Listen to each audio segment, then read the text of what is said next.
Friends, ಅಸ್ಸಲಾಮು ಅಲೈಕುಮ್, ನಮಸ್ತೆ. ಹೇಗಿದ್ದೀರಿ? ಎಲ್ಲರೂ ಚೆನ್ನಾಗಿದ್ದೀರಿ ಅಂತ ಅಂದ್ಕೊಂಡಿದ್ದೇನೆ. ಬನ್ನಿ ಇವತ್ತು ಮಂಗಳೂರು ಸ್ಪೆಷಲ್ ಗೋಲಿ ಬಜ್ಜಿ ಮಾಡೋದು ಹೇಗೆ ಅಂತ ನೋಡೋಣ. ಅದಕ್ಕೂ ಮುಂಚೆ ವಿಡಿಯೋ ಇಷ್ಟ ಆದರೆ ಒಂದು ಲೈಕ್, ಕಮೆಂಟ್, ಸಬ್ಸ್ಕ್ರೈಬ್ ಮಾಡೋದನ್ನು ಮರಿಬೇಡಿ. ಹಾಗೆ ನಿಮ್ಮ ಫ್ರೆಂಡ್ಸ್ ಫ್ಯಾಮಿಲಿ ಜೊತೆ ಶೇರ್ ಮಾಡಿ, ಸಪೋರ್ಟ್ ಮಾಡಿ. ಬನ್ನಿ ವಿಡಿಯೋ ಸ್ಟಾರ್ಟ್ ಮಾಡೋಣ. ಇಲ್ಲಿ ನಾನು 2 ಕಪ್ಪು ಮೈದಾ, ಇದರಲ್ಲಿ 2 ಕಪ್ ಇದೆ ಮೈದಾ. ಇದಕ್ಕೆ ಉದ್ದಿನಬೇಳೆ ಪೇಸ್ಟ್ ಹಾಕಬೇಕು. ಇದು 1 ಕಪ್ ಉದ್ದಿನಬೇಳೆ ಪೇಸ್ಟು. ಇದು 1 ಟೇಬಲ್ ಸ್ಪೂನ್ ಶುಂಠಿ. ಇದು 2ರಿಂದ 3 ಕಾಯಿ ಮೆಣಸು. ಇದು 1 ಟೇಬಲ್ ಸ್ಪೂನ್ ಜೀರಿಗೆ, 2 ಟೇಬಲ್ ಸ್ಪೂನ್ ಕಡಲೆ ಹಿಟ್ಟು, 3 ಟೇಬಲ್ ಸ್ಪೂನ್ ತೆಂಗಿನ ತುರಿ, ರುಚಿಗೆ ತಕ್ಕಷ್ಟು ಉಪ್ಪು, 1 ಟೇಬಲ್ ಸ್ಪೂನ್ ಸಕ್ಕರೆ. ಇದು ಮೊಸರು, 2 ಕಪ್ ಮೊಸರು ಇದೆ. ಇದು ನಾವು ಹಿಟ್ಟು ಕಲಸುವಾಗ ಬೇಕಾದ ಹಾಗೆ ನೋಡಿಕೊಂಡು ಹಾಕ್ಬೋದು. ನೋಡಿ, ಈ ಥರ ಹಿಟ್ಟಿಗೆ ಎಷ್ಟು ಬೇಕು ಅಷ್ಟು ನೋಡಿಕೊಂಡು ಮೊಸರು ಹಾಕ್ಬೋದು. ನೋಡಿ, ಇದು ಕಲಸಿ ಆಯಿತು. ಹಿಟ್ಟು ಈ ಹದಕ್ಕೆ ಬರಬೇಕು.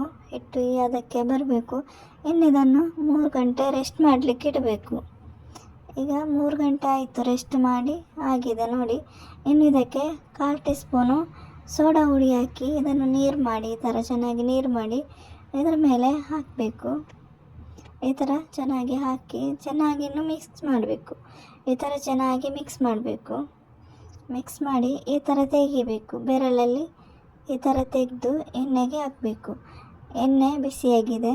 ಈಗ ಈ ಥರ ಒಂದೊಂದಾಗಿ ಹಾಕಬೇಕು. ಈ ಥರ ಒಂದೊಂದಾಗಿ ಗೋಲಿ ಬಜ್ಜಿ ಬಿಡಬೇಕು ಎಣ್ಣೆಗೆ. ಲೋ ಫ್ಲೇಮಲ್ಲಿ ಇಡಬೇಕು, ಹೈ ಫ್ಲೇಮಲ್ಲಿ ಇಡಬಾರ್ದು. ಈ ಥರ ಬಿಟ್ಟು ಈ ಥರ ಮಗಿಸ್ತಾ ಇರಬೇಕು. ಈ ಥರ ಮಾಡ್ತಾ ಇರಬೇಕು. ಅದು ಬೇಯೋದಿಲ್ಲ ಇಲ್ಲಾಂದರೆ. ಈ ಥರ ಮಗಿಸಿ ಹಾಕ್ತಾ ಇರಬೇಕು.